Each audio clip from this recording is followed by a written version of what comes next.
Hello, my name is Aracely, and I'm with the Full Set Project and the Samuel Proctor Oral History Program. Today is May 4th, 2025, and I'm interviewing Nia and Thi at the Optima Salon in Miami. Please introduce yourself. What is your full name, and could you please spell it? My name is Thi Brea, Thi, and last name Brea. My name is Nia, Nia, and my last name is Thach, Thach. Thank you so much. So I'm going to start with a question, kind of broad. Tell us the history of your salon, how it came to be. Okay, Nia, you talk, I talk. Okay, so we were raised in New York, in the Bronx. My sister and my brother, we worked at a salon in the Bronx. And my sister had the opportunity to move to Miami. She got her own shop, and we came here one by one to help her out at her salon. And we brought the New York style nails down to Miami. So that's why we were really popular. What year was it? It was like around 2003. We moved from New York to Miami around 2003, and we started our nail business here. First-time business owner, and we're one of the first business owner in our whole entire family. We are refugee kids from Cambodia. And how did you get into nails in New York? Was it just like through family, or how did you start doing nails? A friend of a friend introduced us to nails. They say we can make a lot of money.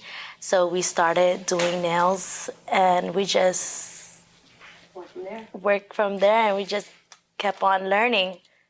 So did you go to beauty school right away, or are you self-taught? How did the training part of it go for you?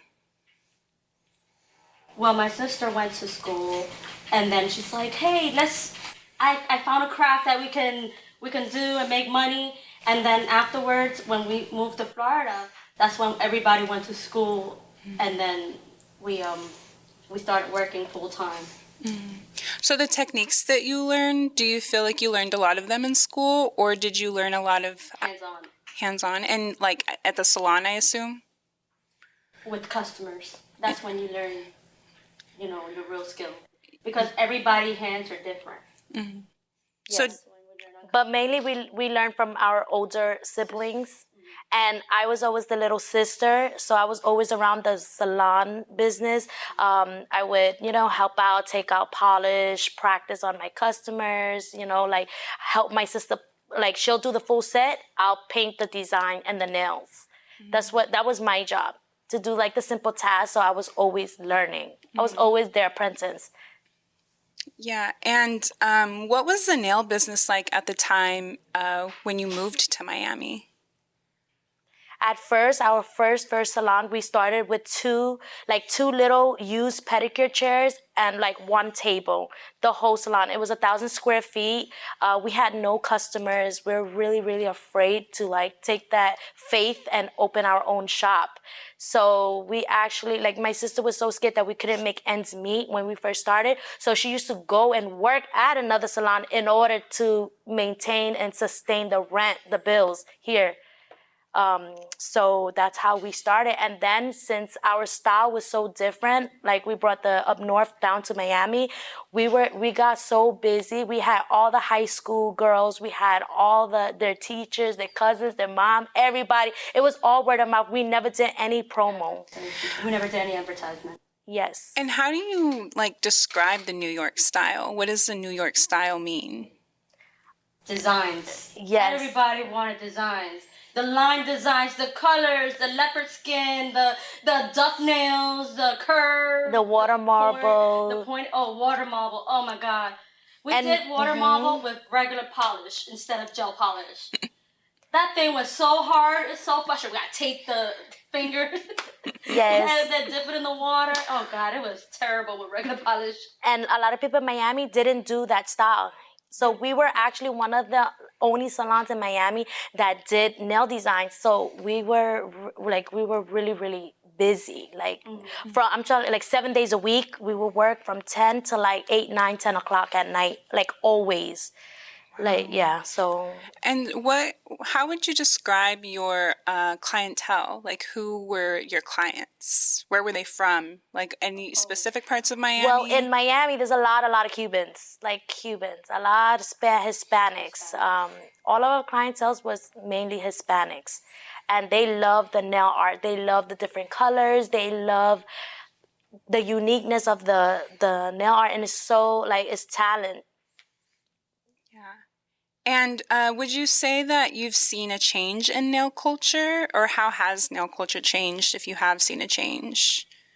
It has changed a lot.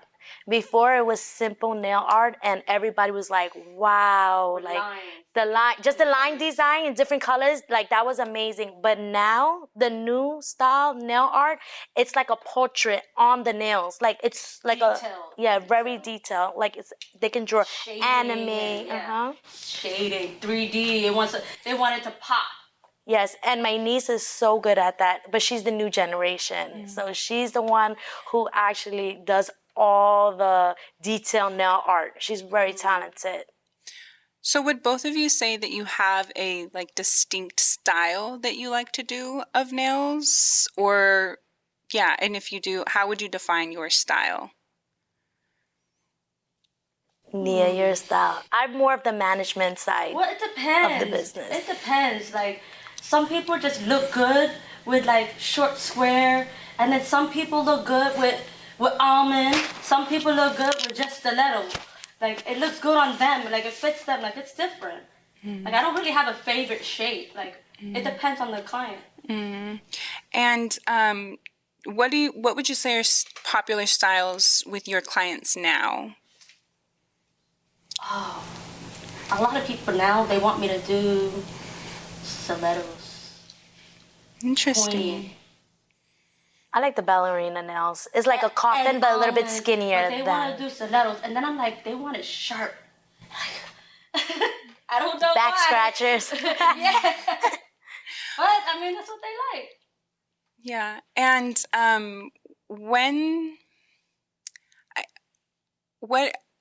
how do you see the future of the nail industry in Miami?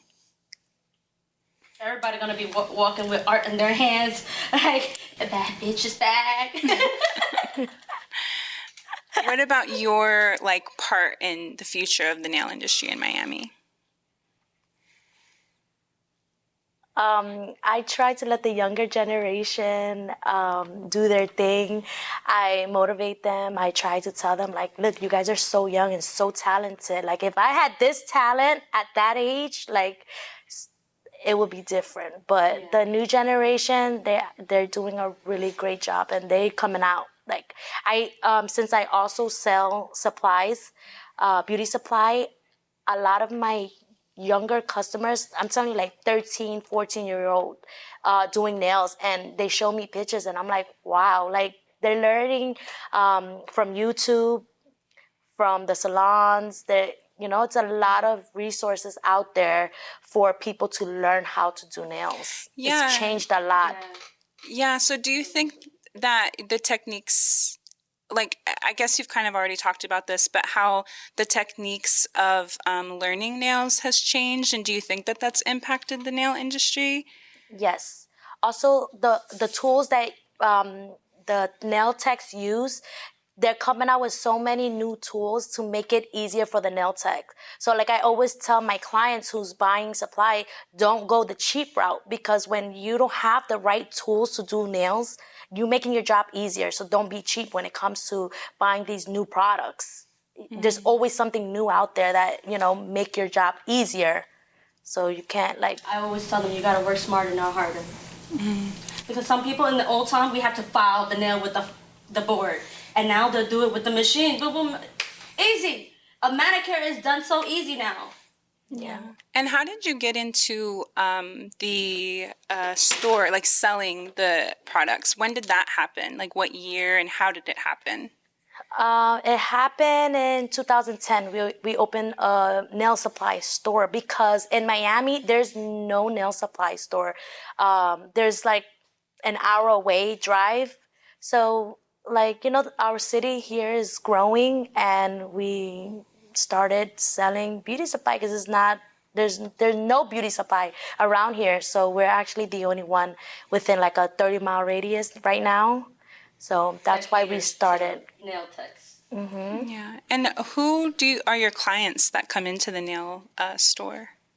Clients, the nail store to buy supply. I have students, nail students, beauty school. Stay-at-home moms. Yes, stay-at-home moms. Yes. We get nurses that don't have time to go to the nail salon. They just go and buy stuff to do their nails. Everybody. Do you find that it's also become such a bigger business now that people are starting to do their nails at home or wanting to learn to do nails? Like, I guess, have you seen more people doing their own nails? Yes. Our supply store do get very busy because we have so many different colors, and it's not the same, but like buying online than seeing it in person. So at my store, you can try on the colors, see if you like it. There's so many different brands, variety, like type of different decals, gels, all type of liquid, dehydrator, primer. We have stuff catered to nail techs. And also when, like, I know the products that I'm selling.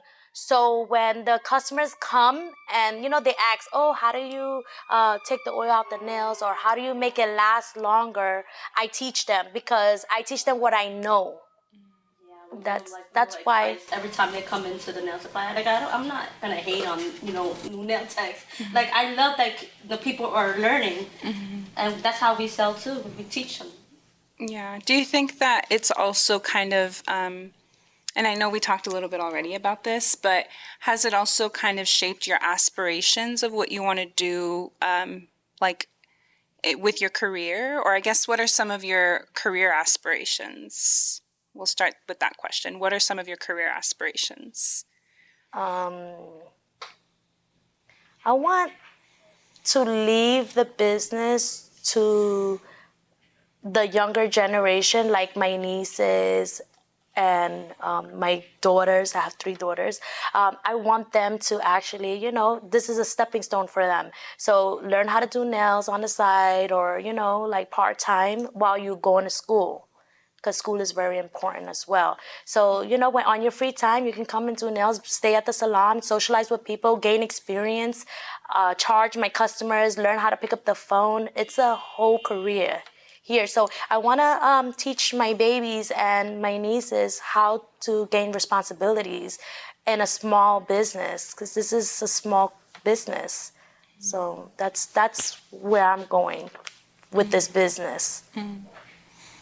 And Nia, what's yours? Everybody wants to have more. So I feel like right now, it's right. We should teach we are teaching our kids to be a business owner, and to always want, to want more, like to not be comfortable. Like if you're too comfortable, that's when you're like, okay, I'm not doing something right. You need to want more. You always, because that's how you make it in life, and that's everything is getting expensive. We want more. Yeah. And do you think that the nail industry, I heard you say it kind of like as a stepping stone. So do you think that the more is outside of the nail industry? Yeah. Yeah, it is. Yeah. In what ways? We do more with the nails, but to sit there all day and like before, we used to work from 10 to 10 at night, and it's just tiring. It takes a toll on our body, and I have sciatica, so it's like I can't sit for so long. So that's why I said we have to at least we have to change our career path a little bit, because we're getting older. We have to leave it for the kids. Yeah, I think that's also kind of a good segue into thinking about how this career has impacted your body in various ways. So you talked a little bit about sciatica, but yeah, just like how has this job in particular, being a nail tech, impacted your body in various ways, if at all? I would say it impact life because my sister worked from 10 in the morning to 10 at night. She barely see her kids because of the demand in the nail industry. So to me, I think it impacts her life a lot and her children as well. So it's easy, but it's not that easy. Everything is hard work and dedication, and you gotta sacrifice. But that's the only thing I see that is like, like kind of like a downfall on the nail because you actually have to be behind the chair, behind the table in order to make money. So it's like time demanding. There's a lot of time. You have to put in a lot of time in order to make a lot of money. Yes, and that's why I say this is a stepping stone. I used to work a lot, but now I rather invest in property, invest in farmland, invest in other avenues so that way, we don't have to be so, the job is not so demanding of us to be here all the time. Because as a salon owner, you need, That's important, family. Spending time with family. Yeah. And do you find that, so the job makes it really hard to spend time with family. Does it also make it hard in like any other parts of your life, the demanding part of it? No, it's just a lot of responsibility. You got to keep up with the employees. You got to make sure the customer is good. You know, it's all different angles, but it's a business. So every little thing, it comes with being a business owner. But you do have to sacrifice a lot of time. And it's like, okay, so when I did nails a lot, I used to, I was in my 20s. So those are the time where you want to go wild, you want to have fun, but I'm so tired, so it does take a toll on your body. But I mean, but then I say you do have to make time for what's important to you, like your family. Okay, yeah, you gotta tell your customer, hey, I gotta be early because I gotta go with my kids, take my kids here. So it does take a toll on your body. Have you ever felt sort of like burned out, like you didn't want to do this kind of work anymore? I love my job. I love my job. No, but sometimes customers do get very picky. Sometimes customers do get very picky because they don't know what they want, and it's not like, they don't visualize it until they see it. So that is the hard part. Like, oh, what color do you want today? And I feel like the younger people are more patient because Mulan is so patient. With me, I'd be like, okay, you're getting this color. Because you're not going to like any other color I put on you. You're getting this color. And I guess that comes with age because I have no more patience. That kind of reminds me of a question that I've been thinking about too in terms of like clients, and what are some of your like favorite qualities in a client? Like, what do you like? Who are your favorite clients and why? I love clients that respect my time. Respect my time and just like my work and what I put into my work, and that's what I love about my clients. Well, just pick it up. My favorite clients. Pick it up and hang up. Respect my time. The time is important. If they late, I'll be like, oh my God, I could have took somebody else. And then that's what I tell my client. The next time you're late, I'm gonna probably book you for. Not next time, until like the other. You gotta book with somebody else, and then you gotta come to me. Because my time is important. And do you find that a lot of people sort of don't respect your time? Do you feel that way? Oh yeah, I won't book them again. I love that you are strict. I love it though. I mean, but the thing is that my time is important. I feel like, and if you don't respect it, you don't respect me. So you don't want my work. But then there are some times that I do give, people like things happen. I understand. But not all the time. Yeah. Yeah. And are there any things about clients that you really love? Like, what are some of your favorite qualities about clients? I like the clients that allow the artist to do what they want on their nails. We have a lot of clients that come in, do whatever you want to do. So that makes us creative as a nail tech. There's a lot of clients like that, like a lot, because a lot of people, when they come, they don't know what they want. There's very few that, look on Pinterest to see what they want, and we do it, but most of the time they do come in and say, do whatever you want. So. And are there any clients that you've had for multiple years that you feel like you've formed friendships with? Yeah, there's a lot of clients. I know their kids, their moms, their grandmothers, their aunt from another country, from Alaska. Like, we do form a It's a long-term relationship, it's a long-term relationship with the clients. Yeah. Yes. Yeah, and how do you? I guess like how do you value that? Do you value these relationships with clients? Yeah, they're like our friends. Yeah. Sometimes we just call on a basic, like we just call, hey, what you doing this weekend? If not, we just make plans and. Oh, so you hang out with some of your clients outside of the shop? Some of them, yes, we do hang out with some, like we call our friends, just to touch base. What you doing? We haven't seen you in a while, but that's just our personality too. So. Yeah, because there are some clients that are far, like they live in Ocala. Yeah, they live in Ocala and they'll come here once a month to get their nails done. And yeah, we touch base with those clients like, hey, are you okay? How are you doing? And their background stories.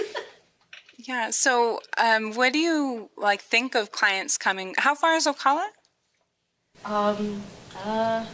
Like an hour, 2 hours? An hour and something, some change. How do you feel about people coming to get their nails done that come from that far away? Like, how does that make you feel?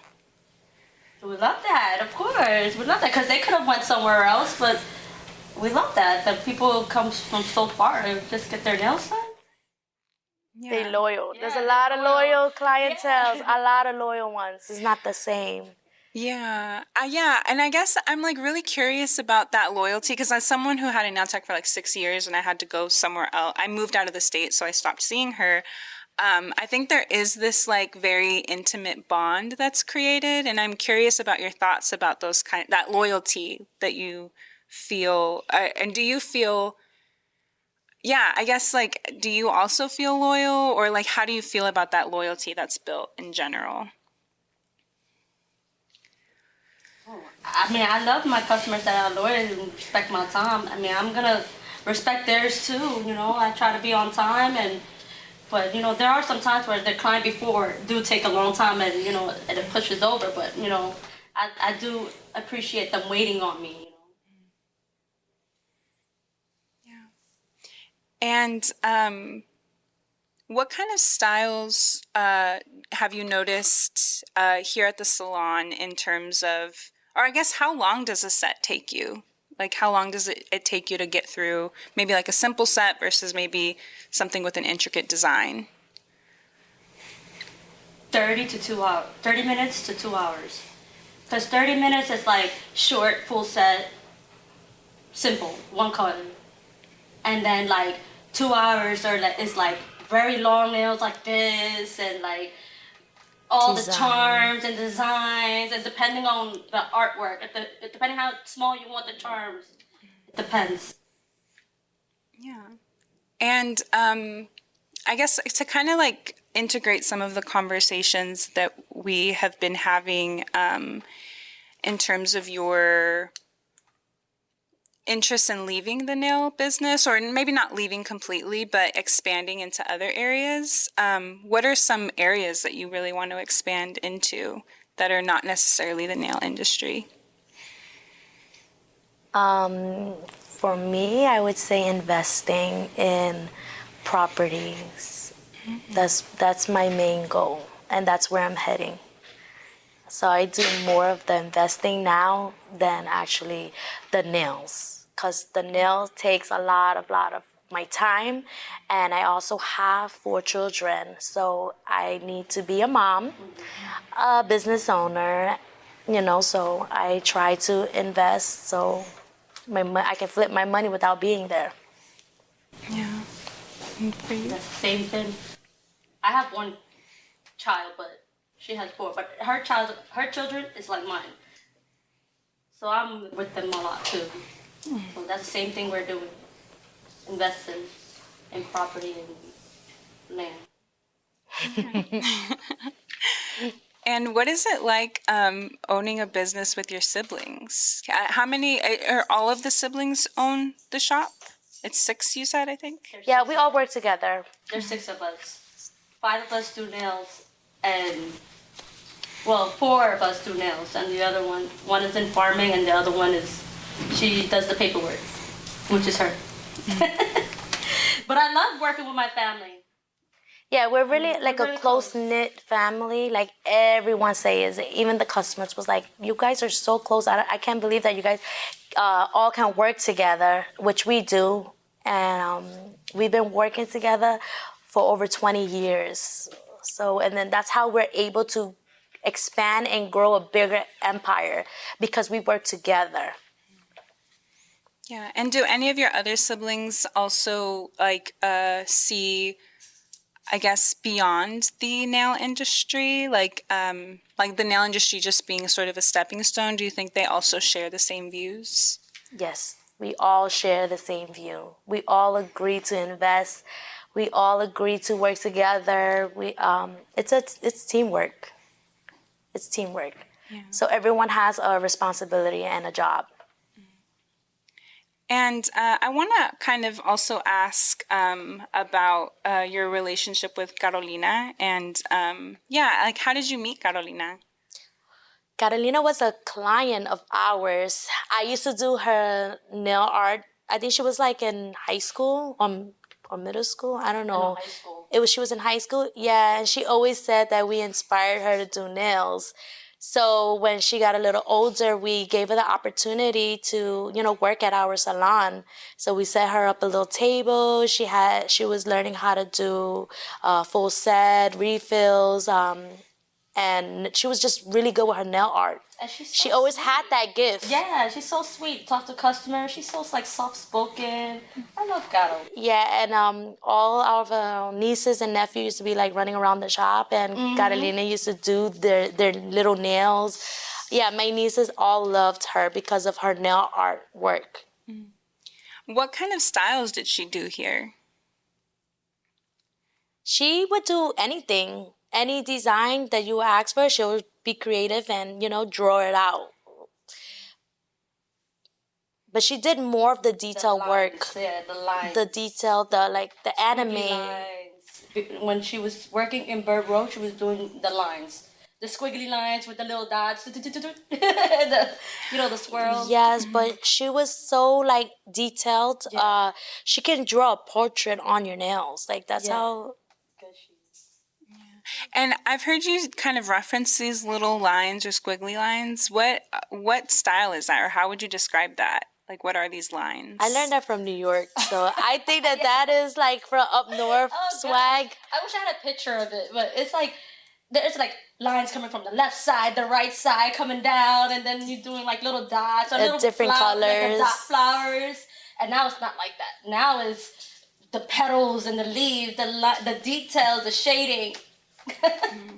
But before it used to be dots and lines, yes, and little stars. Just make the nail look colorful and pop. They love that. And you think that's a distinct New York thing? Yes, because no one in Miami did that. So since we did that, we had a lot of clientele, and they love it. Yeah, they love all the artwork, the color, the bright colors. They love it. And we in Miami, so everyone's always rocking neons. So.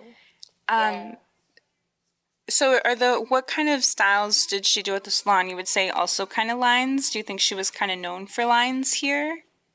But that was the style back then. How many years ago was that? That was more than 10 years ago. That was 15 years. Wow, it changed a lot. The nail game changed a lot. That was 15 years ago. She did start it with the lines because that's what the customer wanted. She know how to do that. And so remember, she did the lines. They didn't have gel like that, the gel polish like that. So we had to do it with regular polish. Yeah, actually, I wanted to ask you about that because earlier you said how you had to change some of the materials to make it work. Can you kind of talk about that? How it's like you have to be really innovative. Like you have to change the way that something works. Now you can probably find all the products, but it seems like when y'all were coming up, you kind of had to like change like some of the products to make it work with what you wanted to do. Can you talk a little bit about that? I guess it's like we were willing to put in the work, because with regular polish, it's so hard. Like it dries fast, so it dries. So if you're working too long, then it's gonna dry and it's gonna look ugly. And it's gonna look clumpy. So we had to work fast, and so that it doesn't look clumpy. And and if you messed up, oh my God, you have to take it all off and do it again. Like whatever work you did, it doesn't matter because you have to take it off because it messed up. But now with the gel, super simple. You dry it and then take it out, and then it's like if you mess up, you just wipe it off and you do it again. But before it wasn't like that. So I guess that's why we get more practice. That's why we're so good. Yes. And I wanted to also ask, you just reminded me too about if there's ever like moments where there's tension with clients, or like you don't get along with a client, or there's like, are there ever moments where you're, like a client will get frustrated and doesn't like the nail art, and how that kind of manifests in the salon? Does that happen in the salon? Yes, it does. It does. But for me, now there's technology. So it's like you have a reference. A lot of people come in and they'll be like, hey, I want this. And then we'll tell them, listen, some of the photos they bring in here, it's Photoshop. Like, it is not possible to do that work on your nails. But, I mean, I let them know ahead of time if I can do it or not. So I don't think I really have, like, a big problem when it comes to that. Because I let them know ahead of time. And you always have to do a consultation before you actually do the nails, really, as a nail tech. Because you got to know what they want. And if you do that, then you don't really have a problem with them not liking it, because you already told them. Absolutely. So what do you think Optima means to Miami nail culture? We're a business, but we also treat our workers like family. We treat clients like family. And family is important. Optima, we're a family. And do you think that clients kind of like also serve as a way to create trends in nails? Or how do you see the trends happening, and what is Optima's role in also kind of shaping nail trends? Do you think Optima helps with shaping nail trends? Or is it the clients? Like, how do you feel about that? I think it's everybody. Like, everybody put in something with the nail business, because customers come in with new things and we're like, oh, we don't have that, but we have the nail supply that we could order it and we'll get it next time and we could do it. And I think that's how it changed too. And then we also have new nail techs that are coming in and they're starting to learn, but then they also have techniques from their views or whatever they're getting, and we all come together and be like, oh, I know how to do that. Can you teach me how to do that? And everybody learn from there. Yep. So when my niece first started, she would be so nervous. I used to be really nervous doing nails too, but like you just gotta shake it off. And like I tell my nieces, if you mess up, wipe it out and do it again. Yeah, it's not like cutting off hair that you cut too much and like you really mess them up. But nails, you mess up, you wipe it out and do it again. Yeah. And what does being a nail tech mean to you? Oh, a therapist, a stylist. Like you style the nails. You're an artist. You're a lot. You're a mom. You're a business owner. Because nail tech, you're actually a business owner too. Because you also you're responsible for your client. So whatever you do on your client, that's how you make money. If you upsell, that's how you make money. How about you? Repeat the question. What does being a nail tech mean to you? Being a nail tech, I think it's the style. You're helping people with the style they like, and you're a big part of their whole image too. And I love making people happy because when they leave out of here, they're like, oh, this is a new me, you know? Yes, it's like a refresh. Is maintaining your image as well, and it's very important. Like, you know, like you can't be walking around with ugly, raggedy nails, chipped nails. It just looks a little trashy. But so that's why, like, doing nails and your pedicure, your eyebrows, Taking care of yourself. taking care of yourself. Yes. Yeah. And I love that. I love taking care of myself, and I love taking care of other people. Yeah. Well, I think this concludes our interview. Thank you so much for agreeing to be interviewed. Y'all are amazing. And yeah, thank you. Thank you.